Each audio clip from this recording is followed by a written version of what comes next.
이 세상을 살아간다는 것은 결코 쉬운 일이 아닙니다. 쉽지 않을 뿐더러 참 힘들기까지 합니다. 살아가다 보면 일들이 내 뜻대로 되지 않습니다. 선한 뜻을 가지고 잘 해보려고 한 일들도 어려움을 맞이할 때가 있습니다. 내 뜻이 이것이 아니었는데 정반대의 의미로 오해받기도 합니다. 정상적인 사고방식으로는 전혀 납득되지 않는 일들도 만나게 됩니다. 내가 하지 않은 불의한 일이 마치 내가 한 것처럼 오해받아 억울할 때도 있습니다. 그래서 마음이 참 힘듭니다. 특히 어떠한 어려운 일이 먹고 사는 문제나 우리의 생명과 직결되는 일이라면 더 큰 어려움으로 다가오겠지요. 오늘 우리가 읽었던 성경 본문의 상황 속에서도 이와 같은 문제가 나타납니다. 먼저 야고보서의 배경에 대하여 알아보고자 합니다. 야고보서는 예수님의 동생 야고보가 기록한 서신입니다. 서신이라고 하면 그 서신을 받는 수신자가 있습니다. 이 야고보서의 수신자는 유대인 출신에 흩어져 있는 그리스도인들입니다. 이들은 예수님의 주 활동 지역에서 떨어진 곳에 있었습니다. 시리아의 안디옥에 있는 디아스포라로 알려진 유대 출신 그리스도인들이었습니다. 그들은 아마도 그 당시의 통치자였던 헤롯 아그리파 1세의 박해 때문에 흩어지게 되었을 것입니다. 무슨 이유에서든지 자신들이 원래 살던 곳에서 떨어져 살게 되면 쉬운 일보다는 어려운 일들이 훨씬 많습니다. 우리도 여러 가지 사정으로 인하여 다른 동네로 이사만 가더라도 적응하는 데 시간이 걸립니다. 그리고 여러 가지 불편한 점들을 맞이하게 됩니다. 더 멀리 다른 도시로 가게 되면 어려움이 더 크겠고, 그리고 해외로 이민을 간다면 더 말할 필요 없이 어려울 것입니다. 하물며 핍박을 받아서 그 핍박을 피하여 다른 곳으로 이주하였다고 한다면 그 어려움은 쉽게 상상하기 힘들 것입니다. 이러한 배경을 기억하며 오늘 본문을 통해 몇 가지를 살펴보고자 합니다. 첫째, 하나님께서는 고통받는 우리의 소리를 들으십니다. 핍박을 받아 이주하였던 그리스도인들은 그곳에서 아주 힘든 생활을 하였습니다. 시대적 상황을 살펴보면 이 당시 1세기 팔레스타인은 적은 숫자의 매우 부유한 지주들의 손에 점차 땅들이 흡수되던 시기였습니다. 농업과 상업이 연결되면서 토지 소유자는 그들의 식품을 직접 시장으로 가지고 갈 수가 있었고, 대량 생산으로 가격 구조를 주도할 수 있었습니다. 그리고 시장 세력들은 자신의 이익만을 위하여 일하게 되어 폭등된 가격으로 물건을 팔게 되었습니다. 이와 대조적으로 자본이 부족하였던 자영농이나 소작농들은 그들의 토지를 확장하거나 그 기술을 향상시킨다는 것은 매우 어려운 일이었습니다. 소작농들은 저축한 것이 없었습니다. 현실을 살아내기 힘이 들어 저축할 수도 없었습니다. 그렇게 가뭄이나 기근이 들면 당장 살아갈 능력이 없었습니다. 그리하여 먹고 살기 위하여 가지고 있던 작은 땅마저도 대지주들에게 팔게 됩니다. 땅을 팔지 않은 경우는 대지주에게 높은 이율로 돈이나 곡식을 빌리지 않을 수가 없었습니다. 그렇게 높은 이율로 빌렸던 돈이나 곡식을 갚지 못하게 되면 자신의 땅이나 나머지 재산마저 다 몰수되어 버린 것입니다. 이렇게 파산해버린 자영농이나 소작농들은 일용 노동자가 되어 용주들에게 고용된 일꾼이 되어 버렸습니다. 이러한 형태는 예수님께서 말씀하신 포도원 품꾼들의 비유에서도 볼 수 있습니다. 주인이 자신의 포도원에서 일한 일꾼들을 그날 나가서 고용하는 모습처럼 말입니다. 지주에게 고용되어 하루 열심히 일을 하고 마친 일꾼은 그날 받을 자신의 삭을 기대하는 것은 아주 당연하고 중요한 일이었습니다. 그날 일한 것에 대한 삭스를 받지 못한다면 그날 혹은 그 다음 날 당장 먹을 것이 없었기 때문입니다. 그런데 오늘 말씀에서 볼 수 있는 부한자들은 이렇게 중요하고 당연히 해야 하는 일, 즉 삭스를 지불하는 일을 하지 않았습니다. 야고보가 책망하고 있는 부한자들은 단순히 정당한 방법으로 인하여 부를 가지게 된 모든 부자들을 향한 말이 아닙니다. 이렇게 불의한 방법으로 부를 축적하며 약한 자들을 힘들게 만드는 부자들을 향한 책망입니다. 이 불의한 부자들은 자신들이 고용하거나 정당한 대가를 치러야 하는 대상에게 정당한 대가를 지불하지 않았습니다. 일꾼들이 당연히 받아야 할 삭스를 받지 못하게 하였습니다. 오히려 그 삭스를 착취해버리고 맙니다. 아니, 단순히 일한 대가인 삭스를 갈취하는 것이 아니라 생명을 이어가기 위한 최소한의 기본적인 장치를 제거해버리는 일이었습니다. 신용거래가 이용될 수 없었던 사회에서 일꾼들의 삭스를 제때 지불하지 않는 것은 곧 생명 자체를 위협하는 일이었기 때문입니다. 이 야고보서의 수신자들인 그리스도인들은 바로 이러한 상황 가운데 처해 있었습니다. 약자의 삶을 살고 있었습니다. 자신들이 한 일에 대한 정당한 대가도 받지 못하고 있었습니다. 불의한 부자들은 계속해서 부당한 방법들로 자신들의 재물만을 축적하고 있었습니다. 억울함을 당하고 있던 그리스도인들은 너무나 힘이 들었습니다. 가슴에 한을 품은 채 밤마다 가슴을 치면서 울음으로 호소하였습니다. 하나님, 우리의 소리를 들으소서. 너무나 힘이 듭니다. 어떻게 살아야 합니까? 우리의 부르짖음을 들으소서라고 말입니다. 아니, 어쩌면 이러한 기도할 힘도 없어서 그냥 울부짖었을지도 모르겠습니다. 하지만 하나님은 공의와 사랑의 하나님이십니다. 고통에 울부짖는 자녀들의 소리를 절대 외면하지 않으십니다. 4절 말씀입니다. 보라, 너희 밭에서 추수한 품꾼에게 주지 아니한 삭시 소리 지르며 그 추수한 자의 우는 소리가 만군의 주의 귀에 들렸느니라. 하나님께서 모르고 계시는 줄 알았습니다. 아니, 외면하고 계시는 줄 알았습니다. 하지만 하나님께서는 고통받고 있는 하나님의 자녀들의 소리를 듣고 계셨습니다. 그리고 그에 합당한 일들을 이루어 가실 것입니다. 우리의 사회와 삶은 어떠한가요? 어떻게 보면 성경 본문의 시대보다 지금이 더한 일도 아주 많은 것 같습니다. 우리가 흔히 뉴스에서 볼 수 있는 표면적으로 드러난 일들도 아주 많습니다. 불법으로 재물을 취득합니다. 이미 많은데도 그것이 부족한가 봅니다. 그것으로 인하여 약한 자들은 피해를 봅니다. 그 중에서도 그리스도인은 그리스도인이라는 이유로 더욱 차별받고 불이익을 당하는 경우도 많이 보고 들었습니다. 우리의 삶과 현실을 돌아봅니다. 기쁘고 즐거운 일만 가득하면 참 좋겠지만 우리의 삶은 그렇지 않습니다. 불법을 행하며 약한 자들의 눈에서 피눈물을 내는 악한 자들을 봅니다. 신앙을 지키려고 정직하게 그리고 말씀대로 살아가고자 하였던 우리의 모습을 돌아보니 억울한 마음이 듭니다. 신앙을 지키고자 하였던 결과가 지금의 보잘것없는 우리의 모습인가 생각됩니다. 당장에 먹을 것이 부족하여 하루하루 살아가는 것이 외줄타기하는 심정입니다. 가족 중 한 명이 너무나 아파서 힘이 듭니다. 왜 하필 우리 가족에게 이러한 일이 일어나는지 모르겠습니다. 말씀을 지키고자 하였지만 불의를 일삼는 자들 때문에 큰 아픔을 당하며 울부짖습니다. 하지만 여러분, 하나님께서는 모든 것을 알고 계십니다.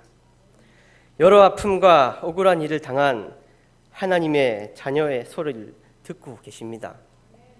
공의로운 하나님께서는 결코 그냥 계시지 않습니다. 둘째로, 하나님께서는 불의한 부자들을 반드시 심판하실 것입니다.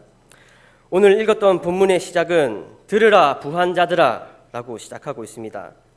앞에서 살펴보았듯이 본문에 나오는 부자는 결코 의를 행하는 부자는 아니었던 것 같습니다. 야고보가 경고하고 있는 부한 자들은 악을 일삼으며 불의한 일들을 행하는 부자들이었습니다. 오늘 본문에 나오는 부자들처럼 말이지요. 성경은 단순히 부자들이 재물이 많다는 그 사실 하나만으로 그들을 비난하지 않습니다. 부정한 방법으로 돈을 축적하고 착취한 불의한 부자들에 대하여 말합니다. 야고보는 이러한 불의한 부자들에 대하여 어떠한 경고를 하며 그리고 이것을 통하여 그리스도인에게 전하고자 하는 것이 무엇인지 살펴보고자 합니다. 1절 말씀에 불의한 부자들에게는 임할 고생이 있다고 말씀합니다. 고통으로 해석하면 더 쉽게 와닿을 수 있습니다. 이 고통은 잠시 있다가 사라지는 그런 고통을 말하는 것이 아닙니다. 하나님께서 마지막 날에 불의한 부자들에게 가할 유죄 선고 및 처벌을 가리키는 것입니다. 누가복음의 부자와 거지 나사로의 말씀을 통하여 이곳이 어떤 곳인지 자세하게 볼 수 있습니다. 누가복음 말씀입니다. 이에 그 거지가 죽어 천사들에 받들려 아브라함의 품에 들어가고 부자도 죽어 장사되매 그가 음부에서 고통 중에 눈을 들어 멀리 아브라함과 그의 품에 있는 나사로를 보고 불러 이르되 아버지 아브라함이여 나를 긍휼히 여기사 나사로를 보내어 그 손가락 끝에 물을 찍어 내 혀를 서늘하게 하소서. 내가 이 불꽃 가운데서 괴로워하나이다. 불꽃 가운데서 너무나 괴로워 견딜 수가 없습니다. 그런데 물을 먹고 싶어도 그 물 한 방울이라도 먹을 수가 없는 그런 곳입니다. 마지막 날에는 그리스도인이든 비그리스도인이든 공정하게 하나님 앞에서 심판을 받게 됩니다. 불의한 부자들은 부당하게 부를 획득하고 탐욕을 부린 것으로 인하여 심판을 받게 됩니다. 이때까지도 그리스도를 영접하지 않았다면 지옥으로 떨어져 영원한 고통을 받게 될 것입니다. 이 고통은 지옥에 가게 되는 사람에게는 너무나 소름 끼치는 일이어서 비명을 지를 수 않을 수 없기에 지금 울고 고통하라고 말씀하고 있는 것입니다. 이 애곡하고 통곡하라는 어조는 구약 선지자들이 심판에 대하여 말할 때와 같은 어조로 기록함으로써 이 불의한 부자들에게도 반드시 심판이 임할 것임을 말하고 있습니다. 이어서 불의한 부자들이 불의하게 축적한 것들이 어떻게 되었고 또 어떻게 되어갈 것인지에 대하여 말씀하고 있습니다. 이 본문의 시대의 부자들이 축적하였던 물건들은 곡물, 기름, 옷, 금, 은과 같은 것이었습니다. 2절에 나오는 재물이라는 단어는 음식, 곡물, 그리고 기름 같은 물품을 의미합니다. 자신이 필요한 것 이상의 곡물을 모읍니다. 수단과 방법을 가리지 않고 창고에 쌓아둡니다. 분명히 주위에 그 곡물이 없어서 힘들어하는 사람들이 많았음에도 불구하고 그저 자기 창고에 쌓아두기만 합니다. 불의한 부자 자신이 그것을 감당할 수 없을 만큼 모으고 또 모으기만 합니다. 그러다가 결국에는 사용할 수 없게끔 썩어버리기까지 합니다. 옷에 대해서도 말씀합니다. 고대 세계에서 의류는 부의 중요한 형태들 가운데 하나였습니다. 지불 결제 수단이 되기도 하며 선물 또는 갑오 등으로 폭넓게 사용되었습니다. 이러한 옷들도 그 공동체 내에서 꼭 필요한 사람이 있었음에도 불구하고 그저 자기 욕심으로 챙겨놓기 바쁩니다. 마태복음 말씀을 생각나게 합니다. 오직 너희를 위하여 보물을 하늘에 쌓아두라. 거기는 좀이나 동록이 해하지 못하며 도둑이 구멍을 뚫지도 못하고 도둑질도 못하느니라. 땅에 아무리 많은 보물을 쌓아놓아도 그것은 결국에는 아무 쓸모가 없게 됩니다. 이어서 금과 은에 대해서도 말씀합니다. 금과 은은 동서고금을 막론하고 가장 신뢰할 만한 축제의 수단입니다. 이 불의한 부자들은 금과 은까지도 있는 대로 모았습니다. 그런데 야고보는 이 금과 은이 녹슬었다고 합니다. 실제로 금과 은은 녹이 쓸 수가 없습니다. 이것은 야고보가 상징적인 의미로 사용하였습니다. 사람들이 생각하기에 절대로 변하지 않고 안전한 화폐인 금과 은도 하나님 앞에서는 아무 쓸모가 없다는 뜻입니다. 재물, 옷, 그리고 금, 이 세 가지 대표적인 물질들은 세상에서 아주 가치 있는 물건들입니다. 이것들을 가지기 위하여 사람들은 수단과 방법을 가리지 않습니다. 그리하여 이러한 재물이 많아진다면 세상에서는 어깨에 힘을 좀 주고 다녀도 되겠지요. 하지만 부유한 재물은 결국에는 아무 쓸모가 없음을 말하고 있습니다. 아니 3절에 오히려 이 녹이 대항하는 증거가 되어 살들을 불같이 먹을 것이라고 말합니다. 녹이 대항하는 증거가 된다는 것을 이해하기 쉬운 예가 하나 있습니다. 어느 사람이 중고차가 필요하여 중고차 시장에 갑니다. 이 차 저 차를 둘러보다가 한 차가 마음에 들었습니다. 그래서 그 차를 더욱 유심히 살펴봅니다. 차 겉에도 보고 문도 열어서 안에도 살펴봅니다.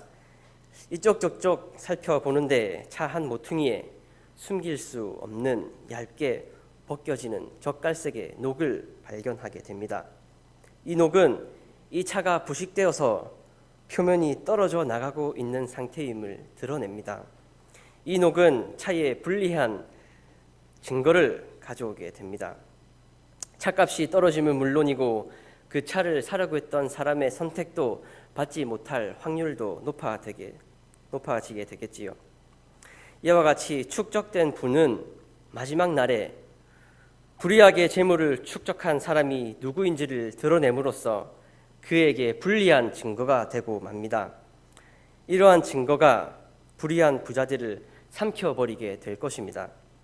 재물이 최고인 줄 알았는데 도리어 그 재물이 그들을 삼켜버리게 되는 것이지요. 그리고 불의한 부자들은 말세의 재물을 쌓았다고 책망받고 있습니다. 3절에서 말하고 있는 말세는 마지막 날에 예수님 재림 때만을 의미하는 것이 아니라 신약시대 전체를 가리키는 말입니다. 말세에는 재물을 축적할 때가 아닙니다.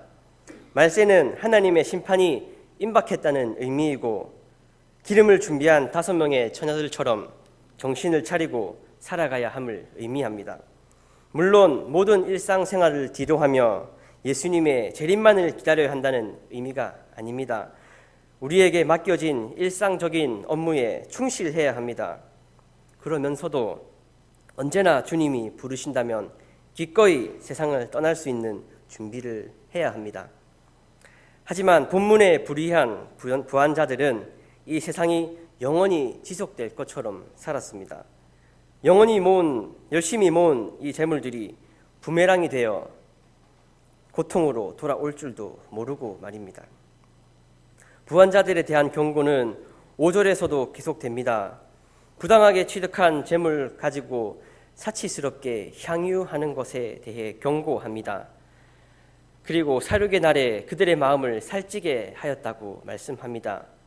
사륙의 날은 심판의 날, 즉 마지막 날입니다. 3절에서 말한 말세에 재물을 쌓았던 것처럼 하나님의 심판이 다가오는 시점에도 그것을 알아차리지 못하고 계속해서 이기적이고 무지하게 자신들을 위한 재물만을 쌓고 자신들의 향락만을 위해서 살아가는 모습을 의미합니다. 구약 성경에서는 사륙의 날을 간혹 도살의 때로 묘사합니다. 짐승들은 자신들이 도살될 준비가 되어가고 있다는 사실을 깨닫지 못한 채 계속해서 살찌워지고 있습니다. 이와 같이 죄 많은 부자들은 그들의 삶을 가능한 모든 형태의 쾌락으로 채움으로써 그들의 마음을 살찌우는 미련한 모습을 보여주고 있습니다.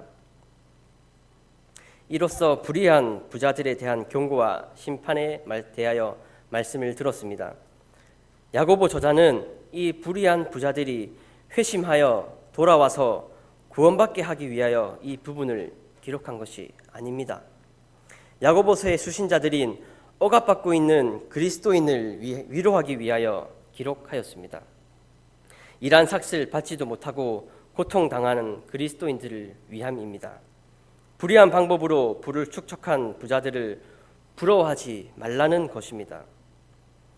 우리의 모습은 어떠한가요? 혹시 우리는 이 땅에 모든 소망을 두고 살아가고 있지는 않습니까?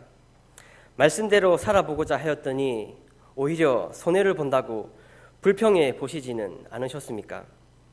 남들 다 하는 불의한 방법으로 살지 않은 것이 후회되지는 않으십니까? 눈 한 번만 딱 감고 불의를 저지르면 조금 더 편하게 살 수 있는데 그렇게 하지 않은 것이 후회되지는 않으십니까? 아닙니다. 잘 하셨습니다. 하나님이 기뻐하시는 방법으로 살고자 발버둥 치셨다면 참 잘하신 것입니다. 영원하지 않는 이 땅에 소망을 두지 않으신 것 참 잘하신 것입니다. 때로는 재물에 욕심이 나기도 합니다. 하지만 그것이 전부가 아님을 잘 알고 계시지 않습니까? 이번에는 한번 반대로 생각해 보기를 원합니다. 혹시나 우리의 모습이 본문에 나오는 불의한 부자의 모습은 아니었습니까? 꼭 불의하게 돈을 축적하지 않았어도 재물이 제일 소중하다고 생각하고 계시지는 않으십니까? 죽음은 그 뒤의 일이고 당장 현재 이 세상에서 살아가는 삶의 질과 행복이 최우선 순위에 있지는 않으셨습니까? 현재 이 말세의 때에 세상적인 것으로 마음을 살찌우고 계시지는 않으셨습니까? 그렇다면 당장 우리는 회개해야 합니다. 하나님께 부르짖으셔야 합니다. 그것이 바로 사는 길이기 때문입니다. 세 번째로 우리는 심판이 있음을 믿고 천국 소망을 품고 인내하며 그리고 기도하며 살아가야 합니다. 오늘 우리가 읽었던 말씀 뒤로는 인내와 기도에 대하여 말씀합니다. 야고보는 고통받고 있는 그리스도인들에게 이렇게 말하고 있습니다. 주님께서 오실 때까지 참고 견디십시오. 농부는 이른 비와 늦은 비가 땅에 내리기까지 오래 참음으로 귀한 소출을 기다립니다. 참으십시오. 마음을 굳게 하십시오. 주님께서 오실 때가 가깝습니다. 심판을 받지 않으려거든 서로 원망하지 마십시오. 심판하실 분께서 이미 문 앞에 서 계십니다. 주님의 이름으로 예언한 선지자들을 고난과 인내의 본보기로 삼으십시오. 참고 견딘 사람은 복됩니다. 욥이 어떻게 참고 견디었는지를 들었고 또 주님께서 나중에 그에게 어떻게 하실지를 우리는 알고 있습니다.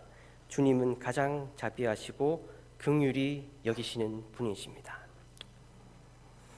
야고보는 고통받고 있는 형제들에게 마음을 굳건하게 하여 조금만 더 인내하자고 말합니다.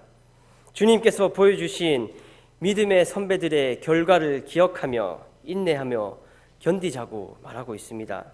심판하실 심판주께서 지금 문 밖에 서 계신다고 말합니다.